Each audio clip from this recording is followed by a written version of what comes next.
News, सच जरूरी है। नमस्कार दर्शकों, मैं शिबा शेख और आप देख रहे हैं MNS न्यूज टीवी। ब्रेक के बाद एक बार फिर स्वागत है आपका देश प्रदेश की खबरों में। आइए एक नजर डालते हैं हेडलाइंस की। सीएम रेखा गुप्ता बोली, हर नागरिक को बेहतर इलाज का हक। प्रियंका खड़गे बोले, ड्रग्स केस में कार्रवाई साबित करती है सच्चाई। ईसी की पारदर्शिता पर सवाल उठाए राजद सांसद मनोज झा ने। आइए देखते हैं खबर विस्तार से। सीएम रेखा गुप्ता बोली, हर नागरिक को बेहतर इलाज का अधिकार। राजधानी दिल्ली को स्वास्थ्य के क्षेत्र में एक बड़ी सौगात मिली है। मुख्यमंत्री रेखा गुप्ता ने यथार्थ सुपर स्पेशलिस्ट अस्पताल का उद्घाटन करते हुए कहा कि दिल्ली के नागरिकों का अधिकार है कि उन्हें चाहे सरकार हो या निजी, हर अस्पताल में बेहतरीन इलाज मिले। रेखा गुप्ता ने ये भी बताया कि सरकार का लक्ष्य है आयुष्मान भारत योजना के साथ मिलकर ज्यादा से ज्यादा निजी अस्पताल खोले जाए और चिकित्सा बुनियादी ढांचों को मजबूत किया जाए। अपनी बड़ी करनी है, दूसरे की छोटी नहीं करनी। दिल्ली की जनता का हक है कि उन्हें बेहतर इलाज मिलना चाहिए, प्राइवेट में मिले, सरकारी में मिले। और हम भी जितने अधिक प्राइवेट अस्पताल खुल के आयुष्मान योजना को लेकर के लोगों की सेवा करें और सरकारी इंफ्रास्ट्रक्चर को हम अपना डेवलप करें। इसलिए हमने ये सोचा है कि ये जो 7 अस्पताल कोविड के समय में जिनकी नींव रखी गई थी परंतु वो शुरू नहीं हो पाए थे, काम उनका आगे नहीं बढ़ पाया था, जिन्हें आईसीयू हॉस्पिटल डेवलप करने के लिए सोचा गया था, उसको सही मायने में एक दिल्ली के लिए बेहतर फैसिलिटी देने के लिए उन 7 प्रीमिसेस को हम सुपर स्पेशलिटी हॉस्पिटल, जिसमें कि हर एक हॉस्पिटल को जिसमें आईसीयू का जरूरत हो, जैसे कि एक कैंसर हॉस्पिटल, एक मात्र डिलीवरीज केसेस जो बहुत ही सीवियर होते हैं उनके लिए, एक किडनी ट्रांसप्लांट जैसे या और अंग प्रत्यारोपण चेंज करने के जो होते हैं वो, जहां पे आईसीयू का बेडिंग क्योंकि दिल्ली में बहुत बहुत बहुत कम है। और ये सारे अस्पतालों का इंफ्रास्ट्रक्चर इसी प्रकार से डिजाइन किया गया था कि यहाँ पे ज्यादा आईसीयू बेड होंगे और नॉर्मल बेड कम होंगे। तो हमने वही वाली बात कि सरकार का किया हुआ, खर्च किया हुआ 1 रुपया भी वेस्ट ना हो, मैंने इनकी योजना इस तरीके से बनाई है कि इन 7 बिल्डिंग को हम सुपर स्पेशलिटी आईसीयू हॉस्पिटल बनाएंगे, जहां एक बीमारी के लिए एक डायलिसिस के लिए होगा, हर एक बीमारी के लिए एक स्पेशल अस्पताल, और उन अस्पतालों में जाकर के जो आईसीयू बेड की कमी दिल्ली में है उसे पूरा किया जाएगा। आइए बढ़ते हैं अगली खबर की ओर। प्रियंका खड़गे बोले, आरोप साबित हुआ, हमने कार्रवाई की। कर्नाटक में ड्रग्स तस्करी मामले को लेकर कांग्रेस और भाजपा आमने सामने आ गए हैं। भाजपा ने कांग्रेस के एक पदाधिकारी पर ड्रग्स तस्करी संपत्ति होने के आरोप लगाए हैं, जिस पर अब राज्य के मंत्री प्रियंका खड़गे ने तीखी प्रतिक्रिया दी है। प्रियंका खड़गे ने कहा कि भाजपा के पास करने को और कुछ नहीं बचा है। यही सही है कि जिस व्यक्ति पर आरोप है वे कांग्रेस में कार्यकर्ता अवरोधक के पद पर था। हमने उस पर तुरंत कार्रवाई की और उसे पार्टी से बाहर निकाल दिया। आइए बढ़ते अगली खबर की ओर। ईसी की प्रतिक्रिया पर संदेह, बोले मनोज झा। बिहार की मतदाता सूची में गड़बड़ी के आरोपों को लेकर अब विपक्षी दलों ने चुनाव आयोग पर तीखा हमला बोला है। राजद सांसद मनोज कुमार झा ने कहा कि आयोग 22 साल बाद जागा है और अब उसकी कार्यप्रणाली पर सवाल उठ रहे हैं। उन्होंने कहा, कोर्ट में जाने से पहले हमने चुनाव आयोग से आग्रह किया था कि प्रक्रिया पारदर्शिता रखिए, लेकिन अब जिस तरह से कार्रवाई हो रही है उससे लोकतंत्र कमजोर होता दिख रहा है। कि पॉलिटिकल पार्टी से चर्चा क्यों नहीं की गई अगर ये करना था। दूसरा सवाल टाइमिंग पर है। तीसरा सवाल, कभी इसमें बांग्लादेश, नेपाल, म्यांमार आता है, कभी इसमें बिहार में रह रहे लोगों का जो है वो सूचीबद्ध रहेगा नहीं रहेगा मतदाता सूची में। एग्जैक्टली डिमांड, देखिए मेरा सीधे तौर पर कहना है और मुझे उम्मीद है कि आप जो ये मुझसे बात कर रहे हैं ये माननीय चुनाव आयोग तक भी पहुंचेगा, अलग अलग प्लेटफॉर्म के माध्यम से। कोर्ट में जाने से पूर्व हमने माना चुनाव आयोग को कहा था कि 22 बरस बाद आप जागे। 22 बरस बाद, 22 बरस पहले वाले में कभी आपने सुना था कि कुछ दिक्कत हुई, परेशानी हुई? अटल जी की सरकार थी, 2003 की मैं बात कर रहा हूं। 22 बरस बाद क्यों हो रहा है ऐसा? क्यों आप पर शंका हो रही है, कार्यशैली पे शंका हो रही है? आपने पदभार ग्रहण किया तो कहा बिना पॉलिटिकल पार्टी से बात किए हुए कोई निर्णय नहीं लूंगा। ये कौन सी पार्टी से बात की, कितनी पार्टी से, या एक पार्टी से बात करके इतिश्री कर ली?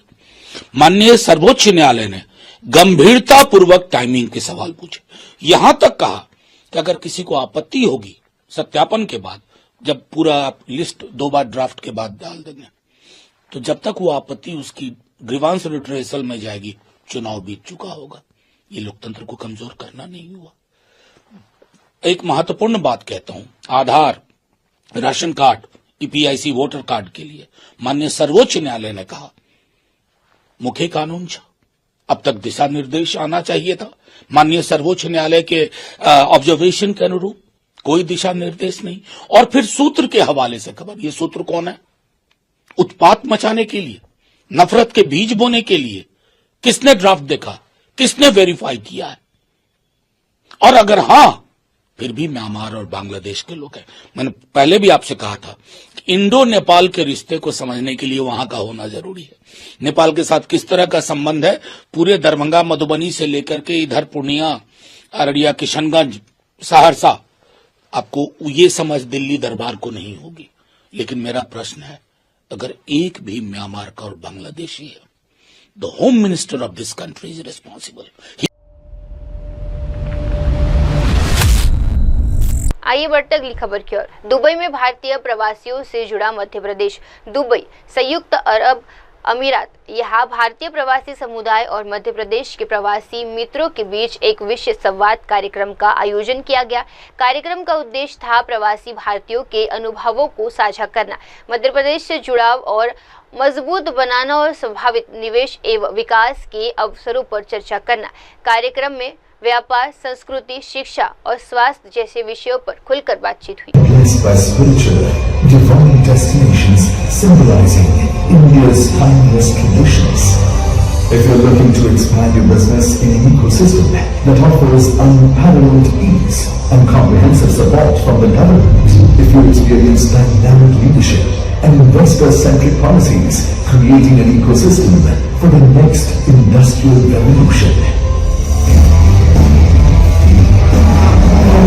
When you find infinite possibilities aligned in one place, you know you are in Madhya Pradesh, the heart of India, where tradition meets innovation and opportunities are ever expanding.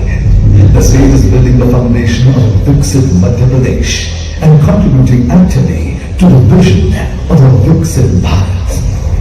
Come to Madhya Pradesh, the land of infinite possibilities.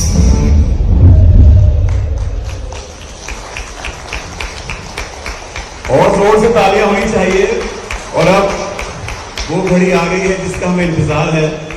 मैं जिन्हें यहाँ पर मंच पर आमंत्रित करना चाहता हूं, आप सिर्फ एक नेता नहीं है, एक दृष्टा है जिनकी सोच में है विकास।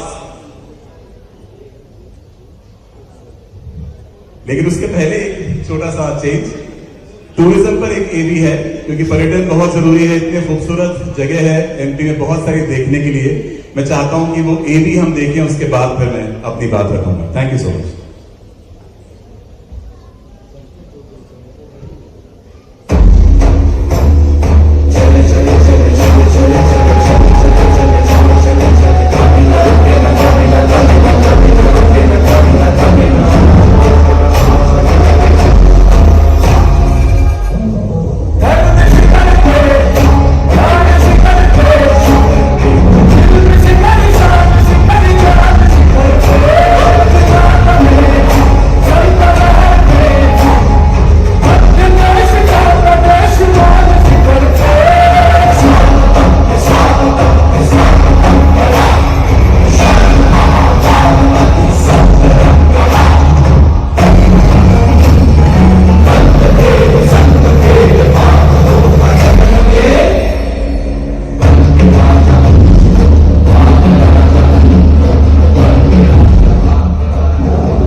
हिंदुस्तान का दिल है बड़ा तो होगा ही, क्या बात है। मैं बहुत ही, मुझे इस बात का फख्र है कि मेरा ताल्लुक इंदौर से है, मैं मऊ में पैदा हुआ और मेरी 2 बहनें उज्जैन में हैं, तो मैंने पूरा एमपी कवर किया हुआ है। तो मुझे खुशी है कि आज मैं इस प्रोग्राम का हिस्सा हुआ। और अब मैं जिन्हें यहाँ पर आमंत्रित करना चाह रहा हूँ, हम उनका इंतजार कर रहे हैं, उनकी बातें सुनने का इंतजार कर रहे हैं। आप सिर्फ एक नेता नहीं है, एक रिश्ता है जिनकी सोच में है विकास और संकल्प में है नया मध्य प्रदेश। उज्जैन की पुण्यभूमि से आपने परंपरा को प्रगति से जोड़ा। आप एक कर्मशील जनसेवक हैं जिन्होंने ना सिर्फ मध्य प्रदेश में बल्कि बाहर भी दुनिया में विश्व मंच पर मध्य प्रदेश की बात की है और बहुत प्रयास किए हैं।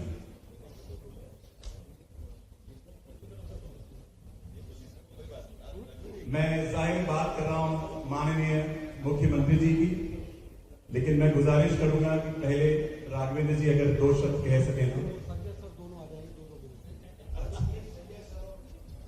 अच्छा, संजय सर पहले बोलेंगे, एक बार जोरदार तालियां बजनी चाहिए। संजय दुबे सर।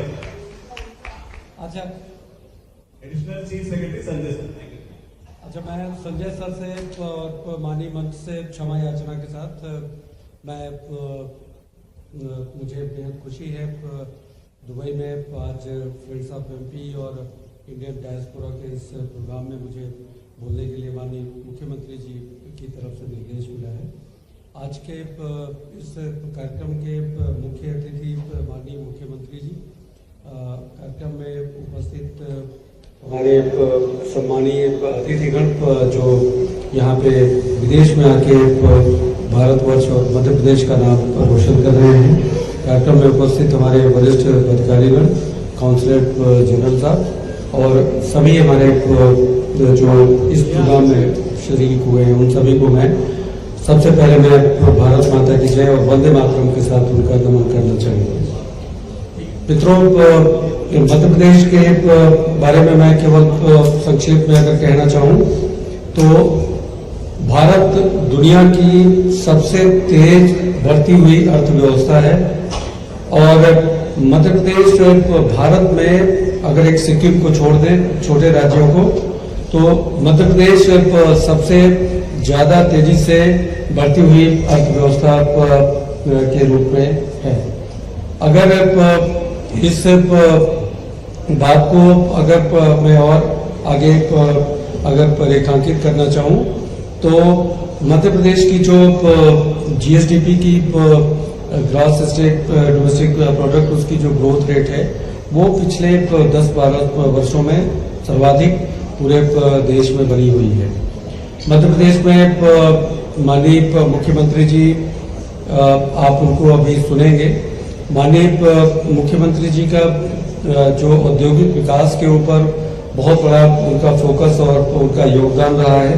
पूरी कर्मठता और शिद्दत के साथ माननीय मुख्यमंत्री जी औद्योगिक विकास के लिए लगे हुए हैं और सबसे बड़ी चीज मैं आपको कहूं कि वो क्षेत्रीय जो संतुलन है उसको भी स्थापित करने की कोशिश और पूरे मध्य प्रदेश में समन्वित रूप से कैसे विकास हो सके, इसके लिए रीजनल इंडस्ट्री कॉन्क्लेव की अवधारणा पे काम किया गया है, जिसमें कि ग्लोबल इन्वेस्टर समिट करने के पहले हम लोगों ने उज्जैन में, जबलपुर में, ग्वालियर में, रीवा में, सागर में, नर्मदापुरम में, शहडोल में, इन सब जगहों पे हम लोगों ने अपने कार्यक्रम किए और निवेश की संभावनाएं हम लोगों ने पूरे प्रदेश भर में तलाशी और वहाँ पे निवेशकों को मौका मिला। मैं जो अगली बात कहना चाहूँगा वो ये है कि मध्य प्रदेश अपनी ईज ऑफ डूइंग बिजनेस और कंप्लायंस बर्डन को रिड्यूस करने के लिए निरंतर प्रयास कर रहा है। हमने माननीय प्रधानमंत्री जी के समक्ष उनके कर कमलों से 18 नई नीतियां हमने फरवरी में जब ग्लोबल इन्वेस्टर समिट की थी तो उसमें 18 नई नीतियां लागू की। वो नीतियां न सिर्फ अपडेटेड हैं बल्कि पूरे भरोसे के साथ कह सकता हूं कि वो नीतियां पूरे देश भर में सर्वश्रेष्ठ जो नीतियां हैं उनमें शामिल हैं। हमारी स्टार्टअप की पॉलिसी के ऊपर अगर आप नजर डालें, एमएसएमई की पॉलिसी के ऊपर नजर डालें, संजय दुबे सर और आपको एबीजीसी की पॉलिसी और ड्रोन के बारे में जो पॉलिसी है उनके बारे में डिस्कशन करेंगे। रियल एस्टेट सेक्टर में प्राइवेट डेवलपर्स के लिए जो पॉलिसी है। एविएशन के सेक्टर में यहाँ पे काफ़ी चर्चा होती है, उसके ऊपर पॉलिसी है। तो बहुत ही एक जैसे कहते हैं कि एक बहुत बड़े कैनवस के ऊपर नई नई पॉलिसीज, और वो पॉलिसीज ये देख के कि निवेशकों को कैसे उसके साथ विचार विमर्श करने के बाद उन सब पॉलिसीज के ऊपर हम लोगों ने काम किया है, और उन पॉलिसीज का कोई भी बहुत ही बेहतर ढंग से लाभ उठा सकता है। अब सभी निवेशकों को इन जनरल आपको समझ में आता है कि आपको अनुमतियां लेने में जो डिफरेंट तरह के परमिशंस और ये सारी चीजें हैं, उसके लिए हम लोग प्रयास कर रहे हैं कि everything has to be on the portal, और पोर्टल के ऊपर एंड टू एंड सोल्यूशन हम प्रोवाइड करेंगे। उसका प्रयास और माननीय मुख्यमंत्री जी की निरंतर समीक्षा होती रहती है। 30,77,000 करोड़ के निवेश के प्रस्ताव में ग्लोबल इन्वेस्टर समिट के समय मिले थे, और उन निवेश के प्रस्तावों के ऊपर निरंतर समीक्षा करते हुए हम लोगों के प्रयास हैं। उसमें हमारी स्ट्राइक रेट 50% के आसपास तक कैसे पहुंचे, उसके लिए लगातार हम लोग प्रयासरत हैं। मैं बहुत ज़्यादा समय आप लोगों का न लेते हुए यही कहना चाहूँगा कि मध्य प्रदेश में लगातार आप सभी लोगों के प्रयासों से मध्य प्रदेश की एक बहुत ही जबरदस्त छवि एक तेजी से विकसित होने वाले राज्य की है। निवेश के लिए मध्य प्रदेश बहुत ही जैसे कहते हैं कि पूरी तरह से अपने आप को तैयार पाता है। माननीय मुख्यमंत्री जी की कठोर मेहनत और परिश्रम, उसके साथ साथ जो एक विजन है, एक उद्देश्य जो प्राप्त करने की तरफ हम लोगों ने जो एक कार्य योजना अपनी तैयार की है। मेरा आप सभी लोगों से मेरी गुजारिश है कि आप लोग जरूर मध्य प्रदेश में निवेश के लिए आएँ। मध्य प्रदेश आपका घर है, और कभी भी आप अपने घर पे आए, हम लोगों को स्वागत करके खुशी होगी। जय हिंद, जय भारत, जय Modi.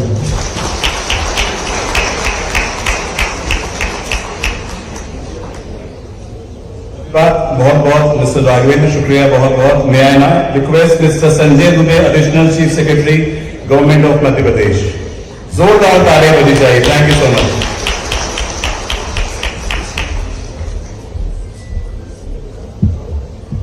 A very good evening to each one of you.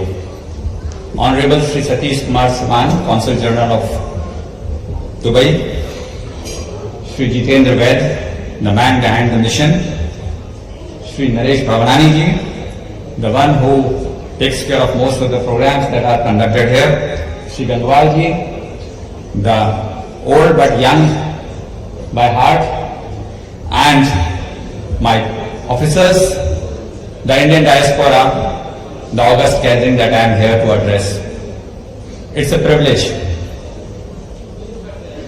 We are very, very grateful to each one of you for having given such a wonderful, warm welcome in the state, in the place called Dubai. We are overwhelmed with the response that you have showered on us, and we are grateful from the state of Madhya Pradesh that you people have turned out in such a large number to witness this occasion and to give and listen to Honorable Chief Minister of Madhya Pradesh. You would know that we have been to multiple countries in a run-up to our Global Investor Summit, which was held in February 25, and before that we had been traveling to multiple countries, and even after that we continue to have that kind of commitment that we will go to each and every place from where we can possibly be able to garner the support, the investment from the community that we have into other places. We have presence of Friends of Madhya Pradesh in now 13 countries, and we continue to have a very good relation, a very vibrant relation with each of them. आज आप सबके बीच में जब यहाँ पर उपस्थित हैं तो मुझे ये कहते हुए गर्व है कि इतना अच्छा वेलकम, इतना अच्छा वार्मथ और इतनी बड़ी संख्या में उपस्थिति शायद ही किसी देश में इसके पहले हुई थी, और मैं समझता हूं कि ये शायद आखिरी बार भी हो ना हो। ये इस बात को दर्शाता है कि आपके हृदय में न केवल मध्य प्रदेश बसता है, बल्कि आप अभी उसे अभी भी चाहते हैं, और उसी हृदय के रूप में आप यहाँ पर उपस्थित होकर हम सबका यहाँ पर स्वागत करने के लिए उपस्थित हुए हैं। जैसा मेरे से पूर्व राघवेंद्र ने बताया और माननीय मुख्यमंत्री महोदय बताएंगे भी आपको कि मध्य प्रदेश अब वो प्रदेश है जो हर व्यक्ति को आकर्षित कर रहा है, चाहे वो अपने टूरिज्म के लिए कर रहा हो, चाहे इंडस्ट्रियल डेवलपमेंट के लिए कर रहा हो, चाहे आईटी आईटीएस सेक्टर की जो क्षमताएं हैं उनके लिए आकर्षित कर रहा हो। और आप में से काफी सारे लोग जो निश्चित रूप से मध्य प्रदेश से किसी न किसी रूप में जुड़े हुए हैं, इस बात से पूरी तरह से आश्वस्त होंगे कि जो आपने मध्य प्रदेश को देखा था उससे बहुत ज्यादा गति से आगे बढ़ रहा है। आप किसी भी परिदृश्य में, आप किसी भी प्रक्रिया में, आप किसी भी अंकों के आधार पर अगर देखेंगे तो प्रदेश की जो गति बढ़ने की दर है, चाहे वो आर्थिक समृद्धि की दर हो, चाहे वो कृषि के क्षेत्र में हमारे उत्पादन की क्षमता हो, चाहे वो हमारे माइनिंग की कैपेसिटी हो, चाहे टूरिज्म में हमारे फुटफॉल की बात हो, हम किसी भी प्रदेश से देश के अंदर द्वितीय स्थान पर नहीं है, बल्कि हर स्थान पर हम प्रथम आने की चेष्टा भी कर रहे हैं और पूरी तरीके से हम उस पर पहुंच भी पा रहे हैं। आज हम ये गर्व के साथ कह सकते हैं, जब हम अभी आ रहे थे रास्ते में तो देखा कि यहाँ पर कुछ ऐसे स्थान भी है जहां पर वृक्षारोपण हो रहा है, और हम लोग कुछ अधिकारी बात कर रहे थे कि हम वो उस प्रदेश से आते हैं जहां का 33% भूमि सघन वनों से घिरी हुई है, जहां हर प्रकार की बिल्ली मिलती है, चाहे वो शेर हो, चाहे वो चीता हो, चाहे वो लेपर्ड हो, चाहे वो कैरकल हो, हर वह प्राणी जो जंगल का हो सकता है वो आज हमारे उन राष्ट्रीय उद्यानों में है जो सबसे ज्यादा अग्रणी माने जाते हैं।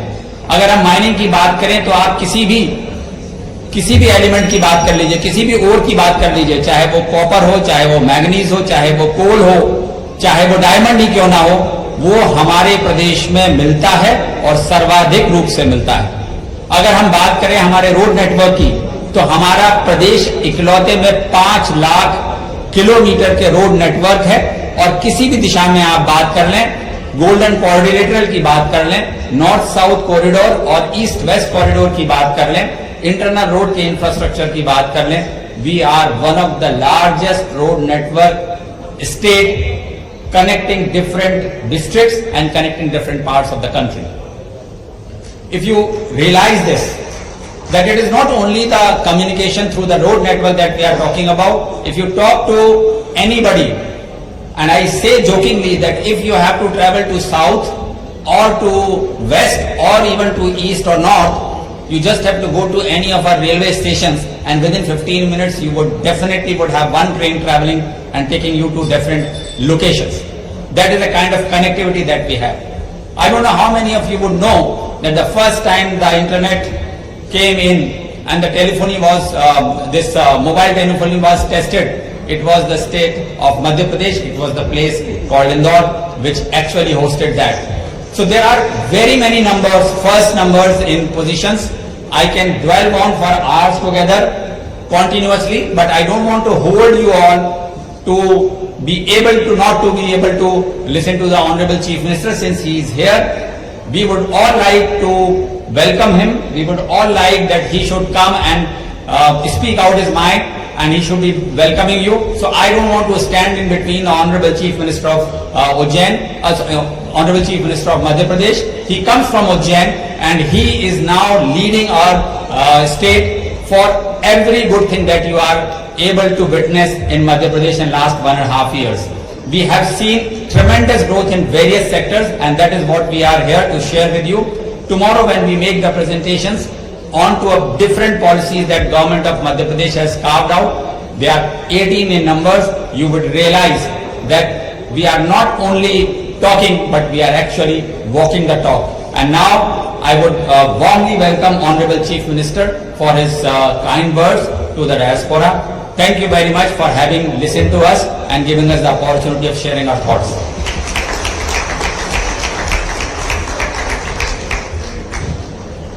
Thank you so much mister Sanjay Dubey, धन्यवाद बहुत बहुत आपका। और अब वो घड़ी आ गई जिसका हम इंतजार कर रहे थे। नाम लेने से पहले जिनकी आवाज हमें सुननी है, जिनकी बातें सुननी है, मैं चाहता हूं कि एक बार जोर से कहा जाए कि महाकाल बाबा की, शारदा मैया की, नर्मदा मैया की। हमारे नेता, वो आवाज, वो इंसान जिन्होंने दुनिया भर में विश्व मंच पे मध्य प्रदेश को रखा है, हमेशा प्रदेश की सोची है, प्रदेश की सेवा की है, माननीय सीएम डॉक्टर मोहन यादव के लिए जोरदार तालियां बजनी चाहिए, जोरदार तालियां, खड़े होकर एवरीवन।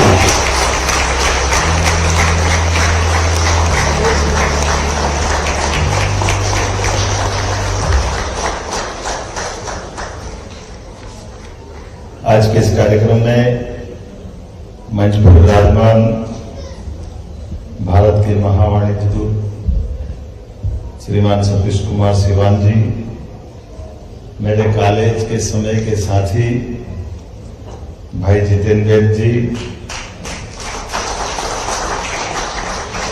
इस अवसर पर हमारे वरिष्ठ और उज्जैन से भी संबंध है, मध्य प्रदेश से है, देश का ही दिल है, हमारे वासु भैया, भगरानी जी, आपका भी वासु भैया, और नरेश भवनानी जी, आपका भी स्वागत अभिनंदन। इस अवसर पर अभी अभी जिनने अपना वक्तव्य दिया, हमारे एससीएस संजय दुबे जी, माननीय Shivshekhar Shukla ji, PS tourism and culture industry के पीएस श्रीमान राघवेंद्र सिंह जी, आयुक्त डॉक्टर सुदाम खाड़े जी, डॉक्टर इलैयाराजा जी और सारा भारतीय, खास करके ये मेरा अपना परिवार है, आप सबको नमस्कार करता हूं, आपका अभिनंदन करता हूं। ये जितेंद्र भाई कॉलेज के समय इनको चुनाव के लड़ाया, जैसा छोड़ा था वैसे के वैसे ही बने हुए हैं, बदले नहीं है। हमारे लिए सौभाग्य की बात है, दुबई में मैं मान के चलता हूं, मालवी में समझते हो तो मालवी भी, निमाड़ी, हमारे यहाँ राजस्थान के भी काफी लोग हैं, गुजरात और इन सब पे असर आता है। हमारे यहाँ बई शब्द किसको कहते हैं? बई माँ को बोलते हैं और दुबई दो माँ को बोलते हैं।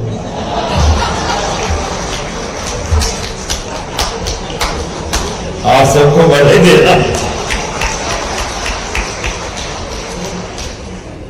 भाई एक माँ वहां है, एक माँ यहाँ है, ये हमारा कल्चर है ना, जहां का अन्न जल खाते हैं, जहां हमारी दिनचर्या गुजरती है, हम जिस कल्चर से चल करके आते हैं वो कल्चर तो यही सिखाता है कि जहां रहो, जहां के रहो। बड़े मुल्ला साहब भी तो यही कहते हैं, वहां के बन के रहो, जड़ों से भी जुड़ के रहो, यही तो आनंद है हमारा। और इसी को माननीय प्रधानमंत्री के शब्दों में विरासत से विकास और क्या होता है? विकास तो बहुत होता है, लेकिन विरासत से विकास की ओर, और विरासत हमको उसी तरह से सिखाती है जो इकबाल ने कहा कि कुछ बात है कि हस्ती मिटती नहीं हमारी। बड़े बड़े देश, पता नहीं बड़ी बड़ी सभ्यताएं, लेकिन उनकी अपना लचीलापन, उनकी अपनी जो भी कुछ चीजें थी, कोई बात नहीं, लेकिन हमारी अपनी तो उदारता है, हमारी अपनी भूमिका, भारतीय लोगों की भूमिका हमेशा दूध में शक्कर की तरह रहती है, कब मिलके मीठा कर दे पता ही नहीं चलता है, पीने वालों को भी आनंद आए, जिसके जाए उसको भी आनंद आए, ये सदैव उसी तरह से जाना जाता है, हमारी अपनी मिठास। और यही तो कारण है, अभी अभी आपके कार्यक्रम के पहले जहां से मैं आया हूं, कभी सोच सकते थे वासु भैया आपने संघर्ष करके हमारी वो पद्धति को फिर जिंदा कर दिया, जिसके लिए आपने कहा था कि मैं उस बात के लिए लड़ा जहां हर एक कोई पहुंचना चाहेगा, और वो पद्धति से जिसमें हम सीख के आए, वो आपने अंतिम संस्कार की लड़ाई लड़ी थी कि नहीं लड़ी थी? तो आपके लिए भी अभिनंदन। और आज हमने वहां के लिए भी गए जहां के लिए लड़ाई लड़ी थी, दुबई में स्वामी नारायण, और मुझे और आनंद वहां आया, सभी धर्मों के लोग दिखे मुझे, इसीलिए तो आनंद है। कहा किसका हाथ पकड़ा, और महाराज जी ने भी सब बनाए अपने सारे दर्शन में, सभी धर्मों की अलग अलग अच्छाइयों को लेकर के स्वामीनारायण के मंदिर की प्रतिमाओं के निर्माण कार्य में सभी चीजों की अच्छी भी जोड़ी। एक तो इसी को तो कहते हैं निराकार से साकार, साकार से निराकार। फर्क क्या है? जिसका जन्म हुआ उसको जाना है, लेकिन आने और जाने के क्रम में अगर हम सबको सम्मान से देख लें, सबको प्यार बांट लें, यही तो हमारी संस्कृति ने सिखाया है। कहां कोई बंधन है हमारे पास? कोई बंधन नहीं। तुम इसको मानो ये भी सही, ये इसको माने ये भी सही, तुम्हारे हाथ से बुरा नहीं होगा, इतना ही ध्यान रखो। जब भी करो अच्छे ही करो, सच्चे ही करो, इससे बड़ा कुछ भी नहीं। और इसी को तो यशस्वी प्रधानमंत्री ने हमारे कोविड के समय करके दिखाया कि जब दवाई बनाई तो दवाई में भारत वालों को भी बचाया और 100 से ज्यादा देशों में दवाई पहुंचा करके जियो और जीने दो की भावना का अलग जगाया। हमारे नागरिक भी सुरक्षित रहे और हमारे पे जो भरोसा करे वो भी सुरक्षित रहे, उनका भी प्रेम हमारे से बना रहे। इसीलिए आज हम सब बदलते दौर का भारत का नक्शा भी देख रहे हैं और इसीलिए हम अपने देश की उस कल्चर के आधार पर उसकी प्रगति भी देख रहे हैं। उसमें आप लोगों का रोल भी बहुत बड़ा है। आप तो मैं मान के चलता हूं कि बॉर्डर पे सिपाही जैसे सेना का बॉर्डर पे बैठा जवान और खेत में काम करता किसान, वो वहां का भी महत्व रखता है। लेकिन आप उससे और एक कदम आगे वाले जो अपने उस कल्चर को, अपने देश की उस खूबसूरती को, अच्छाई को बॉर्डर के पार भी जिंदा रख रहे हैं। इसलिए आपको ज्यादा बधाई देता, आपका अभिनंदन। जीवन में 2 रोटी तो आप जहां थे वहां भी मिलती रहती, उससे कोई मना थोड़ी था।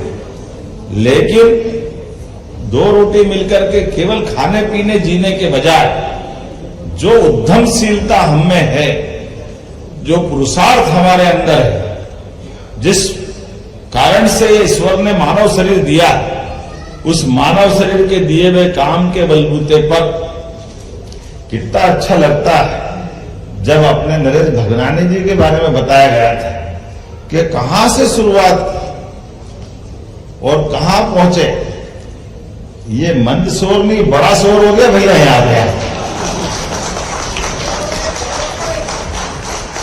काय का मंदशोर, जोरदार ताली बजा। मंदशोर किसको कहते हैं? इसको सरल भाषा में मारवाड़ी राजस्थान लगा हुआ बॉर्डर पे। अपना रुपया 10 रुपए में चले तो मजा आए, फालतू का 1 रुपये की चवन्नी कौन करे?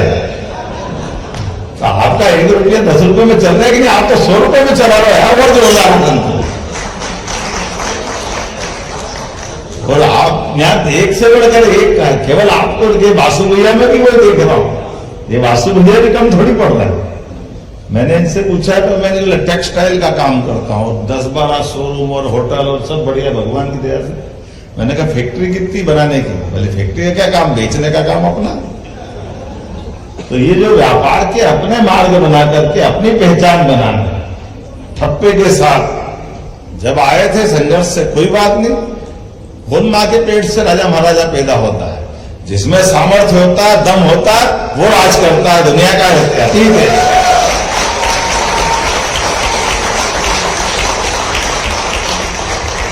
इसी को तो पुरुषार्थ कहते हैं। पुरुषार्थ क्या होता है? पुरुषार्थ तो इसी प्रकार का है। लोग कहते हैं धन कमाना है, तो धन काहे से कमाते जितेंद्र भैया? धन से धन। और मैं कह रहा हूं आप गलत बोल रहे हो तो नहीं, मैं अरे धन बुद्धि से कमाया जाता। धन तो बैंक में पड़ा, बहुत पड़ा, कितना भी पड़ा। धन की क्या कमी है? धन अगर धन से होता तो फिर कई धनी लोग ब्याज पे क्यों पैसे देते? जो आदमी धन से ब्याज का भी पूरा कर दे और अपने ऊपर पुरुषार्थ से आगे बढ़ा और फिर आने वाली व्यवस्थाओं की चेन बना दे, वो सच्चे अर्थों में पुरुषार्थ ही है। उद्यमशील तो इसको ही कहते हैं ना। अपनी युक्ति बुद्धि से कहां से कहां। आजकल तो जमीन भी कम पड़ रही, आसमान पे लोग राज कर रहे हैं। आसमान से बिजनेस की बात सोच रहे हैं। बदलता समय, कहीं आसमान के ऊपर देख रहे हैं, कहीं पानी के अंदर जाके घुस के नीचे से देख रहे हैं। आज ही दुबई में भी देख के आए।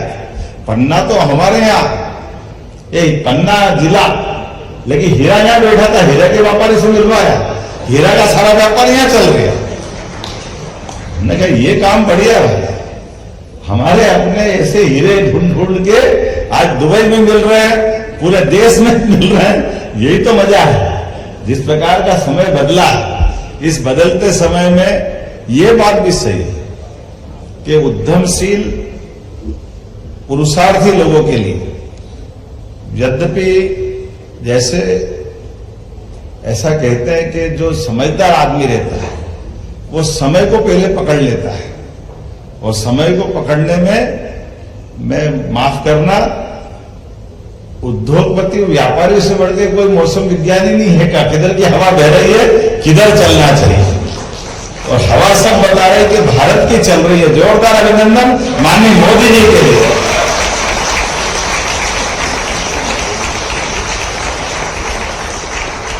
आज 50 साल पहले, 100 साल पहले बह रही होगी हवा, बह रही दुनिया भर की, लेकिन अभी हवा सारी एक ही तरफ बह रही है।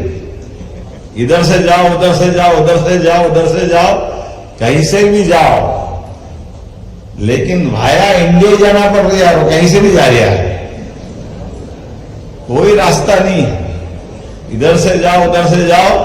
और सच्चे अर्थों में निर्गुण सम्मेलन के अगर कोई नेता है तो नरेंद्र मोदी जी है। जोरदार अभिनंदन करो हमारे अपने मोदी जी।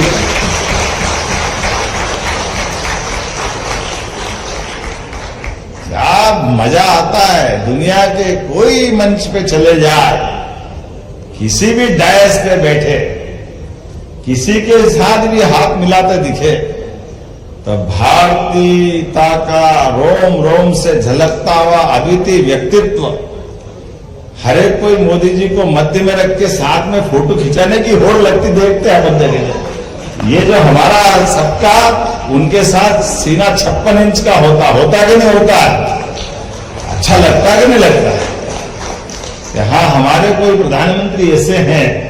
और हमने सबने देखा कि केवल सामान्य काल में भी, कठिन काल में भी, असंभव काल में भी, हर काल में नेता वो जो अपनी उपस्थिति से देश और देश के लोगों की सभी समस्या का समाधान करने का मादा भी रखे। और कोई कारण से कठिनाई आए तो कठिनाई में भी अपने देश की सीमा के अंदर नहीं, देश की सीमा के बाहर भी अपने भरतवंशियों की रक्षा के लिए कुछ भी करने को तैयार हो, उस व्यक्ति का नाम नरेंद्र मोदी हमें इस बार की, जिनपे सबका भरोसा, सबको भरोसा। और इसीलिए हमने अपने बदलते दौर में आंखों के सामने, देश तो आजाद हो गया 47 में, लेकिन देश आजाद होने के बाद राज्यों की सीमा हमारा मध्य प्रदेश 56 में बन गया। कई सारे राज्य बाद में बने, आगे बने, पीछे बने, और आप तो वो सब भी देख लो। कई सारे देश जो 47 के बाद भी आजाद हुए, वो कहां से कहां चले गए। लेकिन अपने देश को दुर्भाग्य से लंबा समय गुजारना पड़ा, लेकिन कोई बात नहीं, बीती ताही विसार दे, आगे की सुध ले, चला गया तो चला गया, जब जागे तब सवेरा, हमको क्या दिक्कत है। लेकिन आंकड़ा देखो तो ध्यान में आए, कहा 1947 में भारत पूरे विश्व के परिदृश्य में 15 नंबर पे था, और 15 नंबर तक आते आते स्वर्गीय भारत में अटल बिहारी वाजपेयी जी का समय छोड़ दो, उस समय भी उनने तो 24 दलों की मिलकर सरकार चलाई। 24 दलों की सरकार चलाना, ये भी अपने आप में लोकतंत्र को फिर भी बचाए रखना। जोरदार अभिनंदन माननीय अटल जी के लिए। और आज के इस पूरे दुनिया के परिदृश्य में ऐसा उज्जवल धवल चरित्र भी, उनकी 100वीं जन्म शताब्दी चल रही है, कि लोकतंत्र के अंदर भारत की खूबसूरती कैसी है कि एक वोट से ही सही सरकार चली गई तो मुंह पे मलाल नहीं आया, वो अटल बिहारी वाजपेयी है। यह हमने सबने देखा। सरकार का मतलब नहीं है, नैतिकता बड़ी बात, और उस नैतिक मूल्यों को बचाए रखने में अटल जी ने जो जीवन जिया है, और अटल जी के बाद अभी का समय आया, हम तो ये चकाचौंध भरी दुनिया में, वो ऊपर देखो तो टोपी नीचे निकल जाए आपने, तो इतनी तो मंजिली बिल्डिंगें यहां दिख रही है।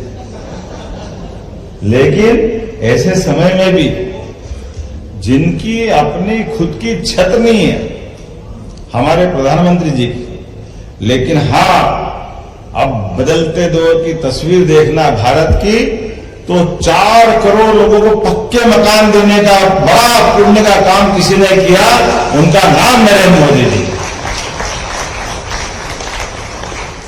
हमारा कोई भी धर्म हो, लेकिन मानवता कहती है कि कोई भूखा नहीं सोना चाहिए। ये कहने की बात नहीं। मुझे नहीं मालूम कि 80 करोड़ में कितने सारे देश अंदर आ जाएंगे, 200 देश में से 80 करोड़ की आबादी, कितने देश हो जाएंगे दूसरे छोटे मोटे मिलाओ तो कितने हो जाते? 100 के आसपास तो हो ही जाएंगे। लेकिन 100 देशों के लोगों को रोज निःशुल्क भोजन करा करके 28 तक का संकल्प फिर लिया है कि कोई भूखा नहीं सोना चाहिए। सारे पैसे सरकार देगी, एक संकल्प कोई कर सकता है, मोदी जी कर सकते हैं, भारत करके दिखा। और एक नहीं कितने उदाहरण भरे पड़े। हमारे राज्य के अंदर, राष्ट्र के अंदर भी चिंता पाल रहे हैं और अगल बगल के देश में भी। श्रीलंका की कठिनाई का माहौल आया तो श्रीलंका को मदद करके उसकी मदद की। भूटान का डोकलाम के मामले में अपने पड़ोसी के हितों के लिए भी, हाँ, हम कहते हैं कि हमारे पड़ोसियों से संबंध कैसे होना चाहिए, पड़ोसी की जान, पड़ोसी की कठिनाई में देश का नेता और देश के लोगों का चरित्र क्या होना चाहिए। ऐसी कई सारी बातें मैं बता सकता हूं, लेकिन वापस मध्य प्रदेश पे आते हैं। अपन जिस काम से है उसकी बात भी कर लें। तब आपको अपनी बात तो मेरे अधिकारियों ने कर दी, मेरे समझ में नहीं आया। मेरे जितेंद्र वैद्य जी ने और इनने कह दिया कि साहब डायरेक्ट मुख्यमंत्री बोलेंगे। मैंने कहा तुम समझते नहीं भैया, ये दुबई के लोग ये ज्यादा समझते हैं, थोड़ा सावधानी रखो। सरकार में खाली मुख्यमंत्री बोले तो आम सभा हो जाती है, और सरकारी काम कब होता, पहले अधिकारी से बुलाओ फिर मुख्यमंत्री बोले तो सरकारी काम हुआ, नहीं तो फालतू की बात हो जाती है। हम जो बोले, बुलाए, बताए, उसको सरकारी भाषा में भी तो रखने वाला आदमी चाहिए कि नहीं चाहिए, होना चाहिए कि नहीं होना चाहिए। तो ये पक्का मान लो। लेकिन मुख्यमंत्री के माध्यम से मैं एक बात जरूर आपसे कहना चाहता हूं, हमारी सरकार बनने के बाद एक एक करके सभी विभागों में हमने सारी पारदर्शिता की नीतियां लागू करते। व्यापार व्यवसाय में कौन सा भी क्षेत्र आप व्यापार करने का बढ़ाओ, जिस भी क्षेत्र में बढ़ना चाहो, मध्य प्रदेश सरकार ने अपनी सारी पारदर्शिता के आधार पर इतनी साफ सुथरी नीतियां बनाई है। आज मैं दिन में गया था, पहले हरियाणा के थे, आजकल वो गुजरात में व्यापार कर रहे हैं। उनने वहां हमारी सोलर पैनल की लैंड के लिए आवेदन किया और कितनी जमीन, 55 एकड़ जमीन उनने ली, और उनने कहा कि 2 महीने बाद तो हमारा लोकार्पण का टाइम आ जाएगा। तो उनने कहा कि ऐसी सरकार नहीं देखी कि जमीन का आवंटन भी हो गया और सारा काम हो गया, हमको कुछ भी नहीं कहना सुनना पड़ा किसी को। ये एक नहीं, ऐसे कई सैकड़ों लोग मिले। मैंने धन्यवाद दिया कि अच्छा मेरी आज आपसे आंख मिली कि आपने भी हमारे यहां निवेश कर दिया। क्या इतना जबरदस्त माहौल चल रहा कि आज किसी क्षेत्र में आप बताइए फैक्ट्री आप डालो। अभी तक तो हमने सिंगापुर, दुबई इसी में सुना था कि निवेशकों के लिए आकर्षक सारी नीतियां होने के बाद हम निवेशकों से कह रहे हैं कि आप आओ, आने के बाद अपने ऑफर दो। और ऑफर में आपने कहा कि मैं मान लो इंडस्ट्री लगाना चाहता हूं, और इंडस्ट्री के लिए मान के चलो कि बिजली का कनेक्शन ही मुझे अगर लेना है, और बिजली के कनेक्शन में मैं अगर निवेश कर रहा हूं तो बड़ा कनेक्शन हुआ, बड़ी फैक्ट्री लगाऊंगा, तो पहले दिन से बिजली का कनेक्शन का एवरेज बिल तो ज्यादा आने लग जाएगा। और मेरी फैक्ट्री बनेगी 2 साल 3 साल में, तो बिजली के बिल से मेरी तो हालत खराब हो जाएगी। तो हमने कहा चिंता मत करो, ऐसे ऑफर जो अच्छे लेके आ रहा हो। तो हमने कहा कि ये सरकार की पॉलिसी के आधार पर आपसे बात कर रहे हैं, लेकिन सरकार की पॉलिसी के बाहर मैं मुख्यमंत्री के नाते से हमारी कैबिनेट कमेटी की सब कमेटी आधारित CCIT के माध्यम से अगर आपने ऑफर दिया कि मैं 500 करोड़ से ऊपर निवेश करना चाहता हूं या रोजगार परक इंडस्ट्री में 100 करोड़ 200 करोड़ का निवेश करना चाहता हूं, तो हमने कहा कि आपने कहा मैं 3 साल बाद, अभी 8 रुपए बिजली का बिल का यूनिट आ रहा है, तो हमने कहा अभी आप जितने देना चाहो, 2 रुपए दो तो 2 रुपए ले लेंगे, जब फैक्ट्री लगेगी तब 8 ले लेंगे। ये छूट देने का अधिकार हमारे माध्यम से आप सबके लिए भी। और न केवल बिजली का बिल, आप रोजगार परक इंडस्ट्री लगाना चाहते हो जिसमें भारत में अपने मध्य प्रदेश वालों को रोजगार देना चाहते हो, तो फैक्ट्री आपकी रहेगी, लेबर आपकी रहेगी। लेबर के लिए भी प्रति लेबर 5,000 रुपया महीना 10 साल तक सरकार आपके साथ देने को तैयार है हमारे कारखाने चलाने। जमीन, मेडिकल कॉलेज अगर आप खोलना चाहते तो मेडिकल कॉलेज में हॉस्पिटल हमारा सामने रहेगा, डॉक्टर बाकी सारे स्टाफ, और 25 एकड़ जमीन लगती है मेडिकल कॉलेज के लिए। 1 रुपए में हम जमीन देंगे और मेडिकल कॉलेज के लिए हॉस्पिटल 2 साल तक आपको, और बाद में जो प्रोसेस करना आप पूरी प्रोसेस कर लो, उसके बाद मेडिकल कॉलेज पूरा आप खड़ा करो, हमको कोई परेशानी नहीं। एक एक करके वो सारी चीजें करते जा रहे हैं जो एक उद्यमी को शुरुआत के समय में मदद की जरूरत पड़ती। कोई सा वो क्षेत्र नहीं छोड़ रहे जिसमें इस बात की कोई तकलीफ आए, लेकिन हाँ, हमारे लोगों को मौका देने के लिए, आगे बढ़ाने के लिए हमारी जितनी योजना है वो योजना केवल कागज पे नहीं रहे, कागज के बजाय मैदान में उतरे। हर एक वो संभावना की जगह जहां लोग अपने व्यापार व्यवसाय को बढ़ाना चाहते हैं, वहां आकर हम अपनी बात रख रहे हैं। इसलिए देश के अंदर भी, क्या हमारा तमिलनाडु, क्या बेंगलोर या कोई राज्य, सूरत, गुजरात, अहमदाबाद, राजस्थान का जोधपुर, सभी राज्यों में भी रोड शो करते हुए हमारी सारी नीति सबके बीच ला रहे हैं। और उसका परिणाम क्या आया, हमारे अपने राज्य के अंदर भी छोटे छोटे स्थान पर, संभाग केंद्र पर, जिला जिला केंद्र पर इन्वेस्टर समिट लगातार कर रहे हैं। और उसका परिणाम आया कि जब फरवरी में हमने अपने 1 साल का चक्र घुमाया तो 30 लाख करोड़ के निवेश के आशय पत्र मोदी जी के सामने संपन्न हुए भोपाल के अंदर। ये मध्य प्रदेश पे भरोसा आया। आज तक इतना बड़ा हमारा कोई ऐसा आयोजन नहीं हुआ, और उसके बाद भी हम रुके नहीं, थके नहीं, लगातार चल रहे। इसी प्रकार से तो मैं मान के चलता हूं, जब सूरत के अंदर के बाद, सूरत के बाद आप जोधपुर, जोधपुर के बाद अब हम दुबई का हैं, और दुबई के बाद हम स्पेन भी जाने वाले। पहले विदेश में जर्मनी, जापान, इंग्लैंड, लगातार ये क्रम चल रहा है। तो मैं मान के चलता हूं आपके अपने ये रिश्ते और मजबूत करने के लिए यहां भी रोजगार करो, यहां भी काम बढ़ाओ। लेकिन मध्य प्रदेश आपको बुला रहा है, ये निमंत्रण देने आपको बीच में आया हूं कि आइए मध्य प्रदेश से जुड़े सभी प्रकार की व्यवस्थाओं में। अगर आप टूरिज्म के सेक्टर में आना चाहते हैं तो टूरिज्म में आप 100 करोड़ की होटल खोलते हो तो 40 करोड़ का हमारा उसमें आपको इंसेंटिव दे रहे, 40 करोड़ का, मेरे को लगता नहीं है 30 करोड़ का। 100 करोड़ में 30 करोड़ पहले दिन ही फ्री, किसको कहते हैं, मामूली बात है।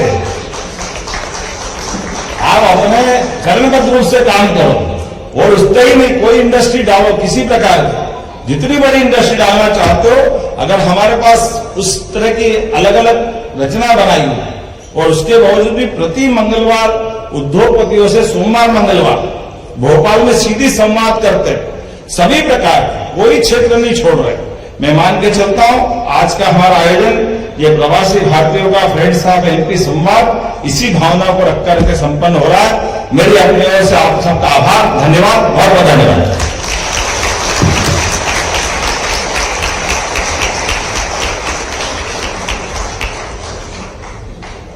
Thank you so much honourable chief minister doctor Mohan Yadav. एक बार जोरदार तालियां मिलनी चाहिए इन बातों के लिए।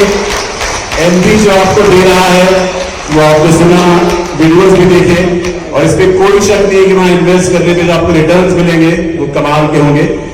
सर, एक मैं जिन्हें बुलाना चाहता हूं उसके पहले कुछ कहना चाहता हूं। एक कम्युनिटी है जो आइए बढ़ते अगली खबर की ओर। संजय राउत बोले, चुनाव आयोग नहीं रहा स्वतंत्र। शिवसेना नाम और चुनाव चिन्ह को लेकर उद्धव ठाकरे गुट की याचिका पर सुप्रीम कोर्ट में सुनवाई से पहले शिवसेना यूबीडी के वरिष्ठ नेता संजय राउत ने चुनाव आयोग की निष्पक्षता पर सवाल खड़े कर दिए हैं। संजय राउत ने कहा, चुनाव आयोग अब स्वतंत्र नहीं है। वे अमित शाह के नियंत्रण में है। ऐसे में हम उससे क्या न्याय की उम्मीद कर सकते हैं। उन्होंने आरोप लगाया कि केंद्रीय मंत्री अमित शाह शिवसेना और महाराष्ट्र की अस्मिता को खत्म करने की साजिश कर रहे हैं। सुप्रीम कोर्ट का सिंबल को लेकर सुनवाई है, किस तरीके से देखते हो? कहीं ना कहीं शिवसेना लेट रही थी, एनसीपी ने ये लोकसभा के पहले ही कर दिया था, इसको लेकर इस चीज का डिसीजन आया था। आपके सिंबल का देखिए, अमित शाह जो चुनाव आयोग के करता धरता है, चुनाव आयोग इंडिपेंडेंट नहीं है इस देश में। अभी गृह मंत्री अमित शाह चुनाव आयोग को चलाते हैं, ये सबको मालूम है। अब जिस चुनाव आयोग को अमित शाह जी चलाते हैं उससे क्या न्याय की हम अपेक्षा करेंगे? अमित शाह जी शिवसेना को खत्म करना चाहते हैं, महाराष्ट्र को खत्म करना चाहते हैं। ऐसे में जो शिवसेना महाराष्ट्र की चौकीदार है, वो चौकीदार को खत्म करने के बाद ही वो सब कुछ जो मुंबई लूटना चाहते हैं ना लोग, तो सबसे पहले हमारी पार्टी हमसे छीन ली, जो पार्टी बाला साहब ठाकरे ने बनाई। हमारा पार्टी का जो सिंबल है वो हमसे छीन लिया और किसको दिया? एक चोर को दिया, एक लफंगा है उसको दे दिया, जिसका पार्टी से कोई संबंध नहीं, वो पार्टी छोड़कर भाग गया, जिसको हमने पार्टी से निकाल दिया। ये हमारी चुनाव आयोग की परिस्थिति है। अमित शाह चला रहा है चुनाव आयोग, उनसे हम क्या न्याय की अपेक्षा कर सकते हैं? तो हम सुप्रीम कोर्ट में ही जाएंगे। हम सुप्रीम कोर्ट में भी गए थे, वापस गए हैं। जब हमें न्याय की अपेक्षा है तो हम बार बार सुप्रीम कोर्ट जाने के सिवा हमारे पास कोई मार्ग नहीं है। अब देखेंगे क्या होता है। सीएम ने कहा कि खुद मिस्टर देवेंद्र फडणवीस ने जन सुरक्षा कायदा फिर एक बार पढ़ना चाहिए, खुद ही पढ़ना चाहिए। तो कानून बनाने वाले कौन लोग हैं? हमारे पास है ना, वो पुलिस वाले हैं, खाकी वर्दी वाले हैं। उनकी मानसिकता क्या है? उनकी मानसिकता उज्जवल निकम जैसी है। जैसे भारतीय जनता पार्टी के साथ रहकर उनको राज्यसभा मिल गया, और प्रेसिडेंट का नॉमिनेशन वगैरह नहीं मानता हूं मैं। बीजेपी के साथ आप बीजेपी के प्रचारक बन गए हो तो आप कुछ भी कर सकते हो। तो आपको बीजेपी के साथ रहने का एक बख्शिश मिला है। जन सुरक्षा कानून बनाने वाले ऐसे लोग हैं। सबसे पहले क्या होते हैं ये? कौन से विचारधारा के लोग हैं? लेफ्टिस्ट क्या डावे? ये कौन होते हैं? एक विचारधारा जो है ना इस देश में और पूरे विश्व में विचारधारा है कम्युनिज्म। हमने मुंबई में उनसे बहुत बार संघर्ष किया है, लेकिन यही विचारधारा के लोग पश्चिम बंगाल में राज करते रहे, केरल में राज करते रहे, त्रिपुरा में राज करते रहे, बिहार में उनका, महाराष्ट्र में उनकी ताकत रही। देश के स्वतंत्रता संग्राम में भारतीय जनता पार्टी और राष्ट्रीय स्वयंसेवक संघ नहीं था, कम्युनिस्ट थे। जिसे आप दाएं बाएं बोल रहे हैं ना, ये communism, comrade Shripad Amrit Dange, comrade Mirajkar, comrade Ahilya Rangnekar, Subhash Chandra Bose, forward block, ये भी इसी विचारधारा की एक पार्टी बनी थी सुभाष चंद्र बोस की, जिसका इतना बड़ा स्टैचू आपने बनाया है। तो ये देवेंद्र जी ने इतिहास को फिर एक बार पढ़ना चाहिए, सोचना चाहिए, और बाद में आपने जो कानून बनाया है उसके ऊपर चिंतन करना चाहिए। आइए बढ़ते अगली खबर की ओर। जो हुआ वो गलत था, बोले चंद्रशेखर बावनकुले।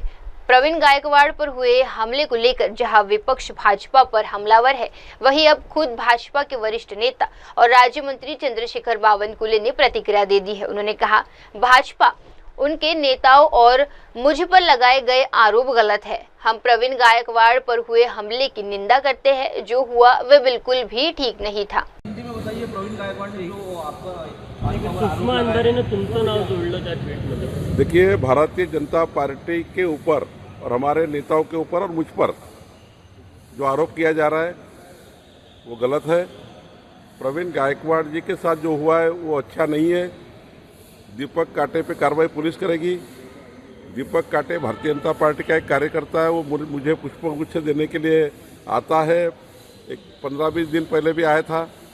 अब कार्यकर्ता आता है, पुष्पगुच्छ देता है, इसलिए हमने थोड़ी कहा उनको ऐसा करने के लिए। लेकिन प्रवीण गायकवाड़ के साथ हुआ ये अच्छा नहीं हुआ है।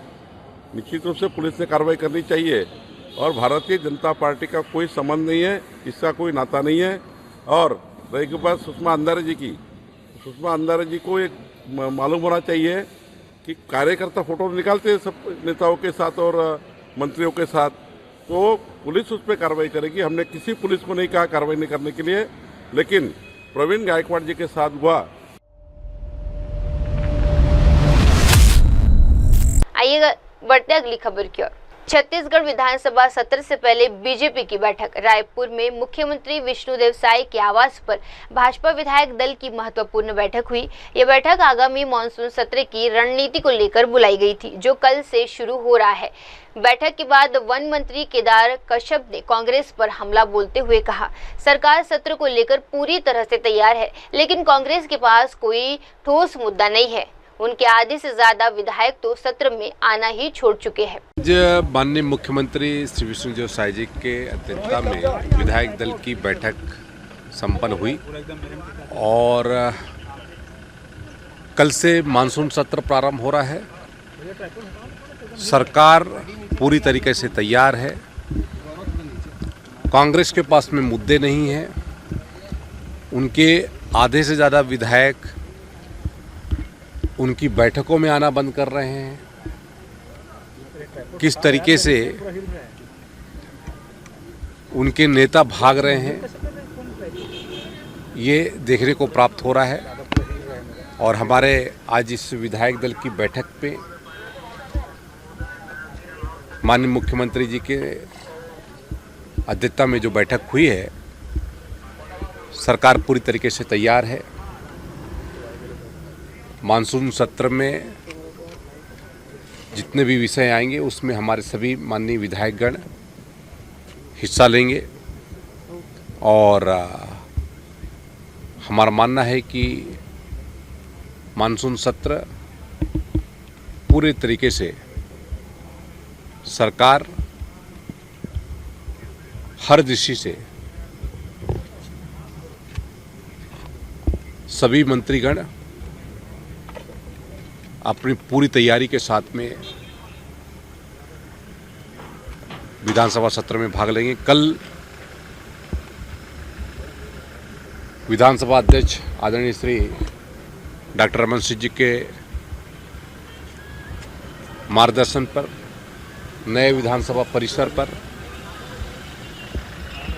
बृहद वृक्षारोपण का कार्यक्रम रखा गया है और उसके साथ साथ बायोडायवर्सिटी और वेटलैंड पर भी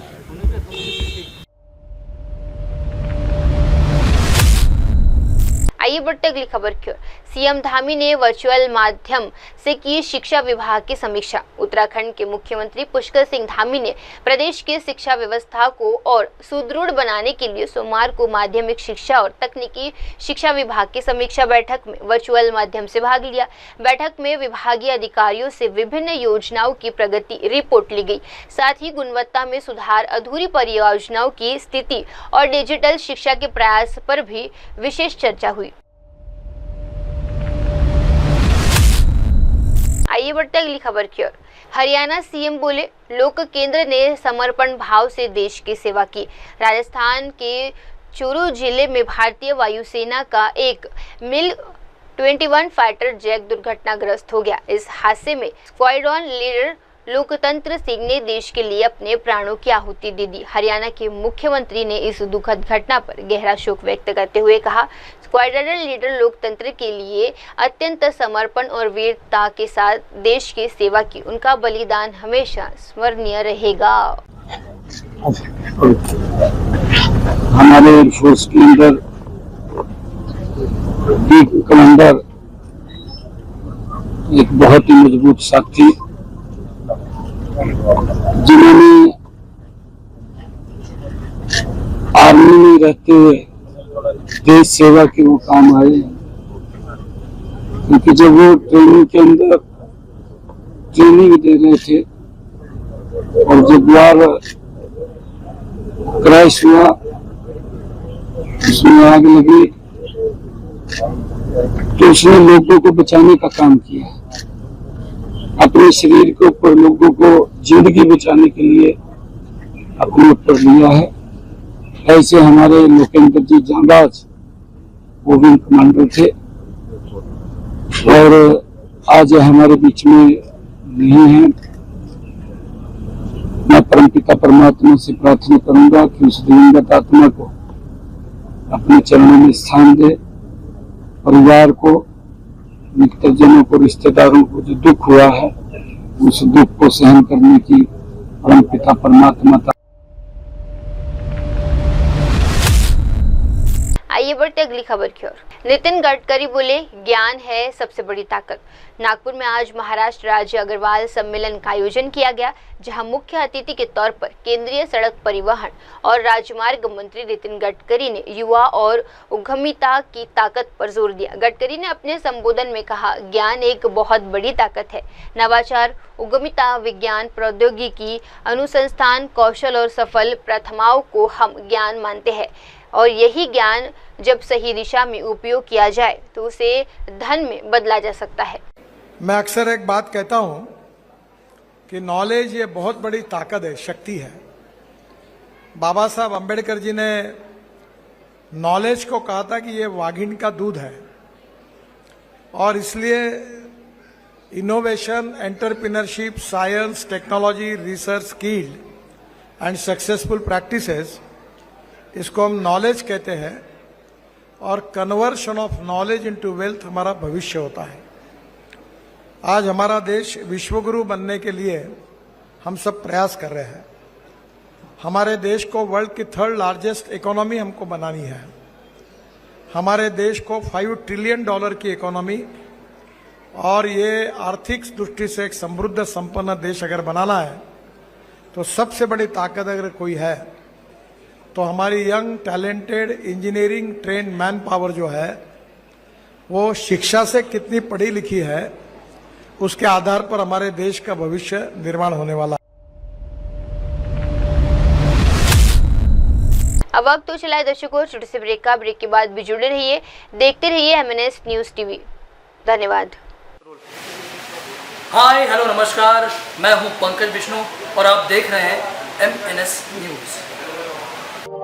आप देख रहे हैं MNS न्यूज, सच जरूरी।